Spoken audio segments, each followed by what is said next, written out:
Pembelajaran Mikro. Nama Yosita Ninda Pratiwi. Mata kuliah Pembelajaran Mikro. Mata pelajaran Ilmu Pengetahuan Alam dan Sosial. Tema penerapan perilaku peduli lingkungan hidup di sekolah. Kelas 5. Alokasi waktu 15 menit. Capaian pembelajaran. Peserta didik mampu memahami pentingnya menjaga kelestarian lingkungan sekolah, mengidentifikasi berbagai masalah lingkungan kontemporer di sekitar mereka, serta faktor penyebabnya. Bekerja sama secara proaktif dalam menyusun rencana aksi pemecahan masalah, menyampaikan gagasan dan pendapat secara santun dalam forum diskusi ilmiah, serta menerapkan dan membiasakan perilaku peduli lingkungan secara konsisten, disiplin, dan bertanggung jawab dalam kehidupan sehari-hari. Tujuan pembelajaran. Setelah mengikuti serangkaian simulasi pembelajaran berbasis masalah, peserta didik diharapkan mampu 1. Mengidentifikasi minimal 2 masalah kebersihan dan kelestarian lingkungan di ekosistem sekolah serta menganalisis faktor penyebab utamanya secara logis. 2. Merumuskan solusi konkret yang aplikatif dan menyusun draft rencana aksi nyata kelompok untuk mengatasi masalah tersebut. 3. Menunjukkan peningkatan esensial pada sikap kerjasama, gotong royong, tanggung jawab, dan kepedulian sosial terhadap lingkungan. 4. Menyampaikan pendapat, kritik, atau saran secara santun, menggunakan bahasa yang baik dan benar selama forum presentasi kelompok. 5. Menyimpulkan hasil diskusi dan esensi materi sehingga ekosistem sekolah secara tepat dan komprehensif. Asesmen pembelajaran. Asesmen diagnostik. Melakukan tanya jawab lisan menggunakan pertanyaan pemantik eksploratif untuk mengukur pemahaman awal peserta didik mengenai ekosistem, kebersihan, dan pihak penanggung jawab utama kebersihan sekolah. Asesmen formatif. 1. Penilaian sikap. Menggunakan lembar observasi perilaku gotong royong, kerjasama, dan keaktifan peserta didik dalam kelompok diskusi. 2.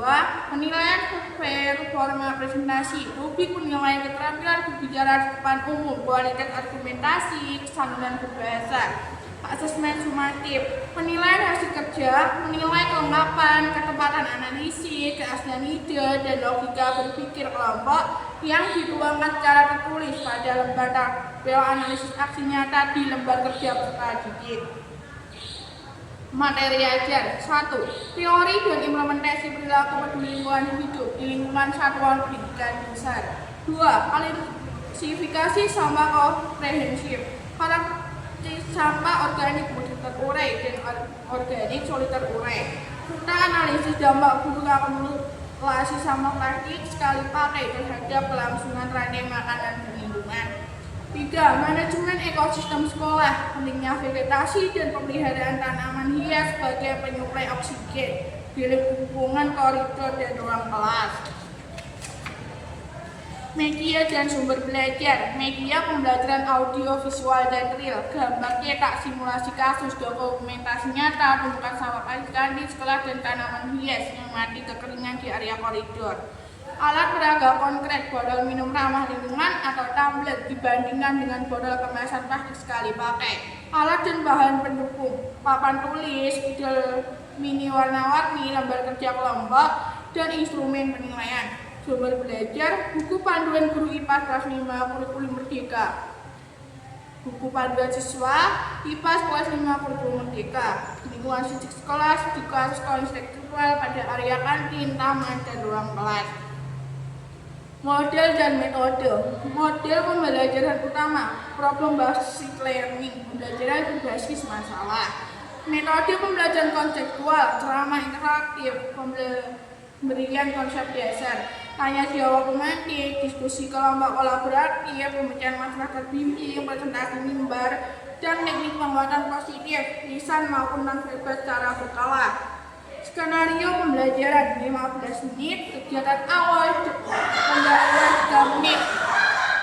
Orientasi kondisional. Guru mengawali pembelajaran dengan mengucapkan salam hangat, menanyakan kabar, kesehatan peserta didik, mengajak berdoa bersama yang dipimpin ketua kelas, melakukan presentasi digital secara memeriksa kerapian seragam dan kebersihan di bawah meja siswa. Kedua, apresiasi konseptual. Guru memegang dan menunjukkan sebuah botol plastik bekas pakai yang tampak kotor, lalu melontarkan pertanyaan pemantik. Anak-anak sekalian, jika ruang kelas kita dipenuhi oleh sampah plastik, persilakan seperti ini. Bagaimanakah perasaan kalian dan apakah proses belajar kita Bisa terasa nyaman, peserta didik memberikan respon kreatif dan sopan. Motivasi dan orientasi tujuan. Guru memberikan apresiasi lisan atas kepekaan siswa, kemudian memaparkan kompetensi dasar yang akan dicapai serta tujuan utama pembelajaran hari ini mengenai pentingnya menganalisis masalah ekosistem sekolah. B. Kegiatan inti 9 menit, implementasi model PBL. Langkah 1. Orientasi siswa pada masalah. Guru menampilkan 2 gambar simulasi kasus pembunuhan sekolah di papan tulis. Tumpukan sampah plastik kantin dan pot tanaman hias yang layu gersang. Guru menstimulasi nalar kritis siswa dengan pertanyaan analitis mengenai faktor penyebabnya. Langkah 2. Mengkoordinasikan siswa belajar. Guru melombakan peserta didik ke dalam 2 tim kerja yang heterogen secara adil.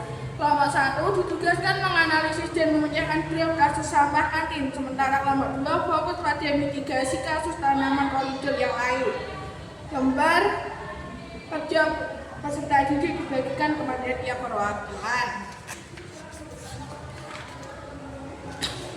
Langkah 3. Membimbing penyelidikan mandiri atau kelompok. Guru berkeliling memberikan bimbingan teknis, melakukan supervisi mendalam, dan memantik diskusi aktif.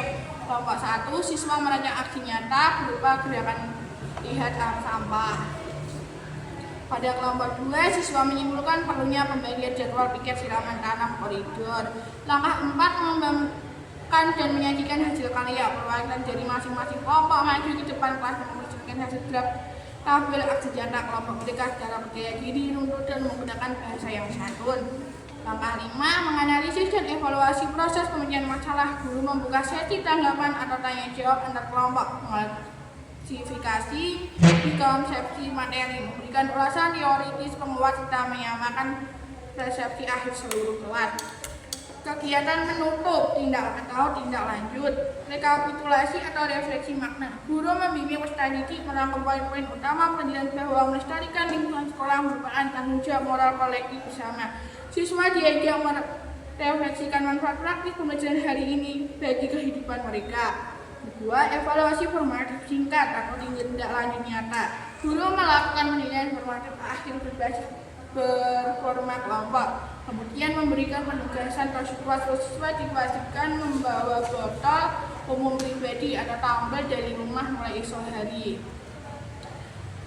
Penutup akademik. Pembelajaran ditutup secara khidmat dengan doa bersama yang dipimpin oleh perwakilan siswa dan diakhiri dengan salam dan penutup hormat. Tindak lanjut dan remedial. Program pengayaan peserta didik yang menunjukkan tingkat ketuntasan tinggi dan keaktifan dominan dinobatkan sebagai duta cilik lingkungan kelas 5 yang mengemban tugas kepemimpinan memantau melaksanakan gerakan lisan dan pembicaraan siram tanaman tiap hari. Program remedial.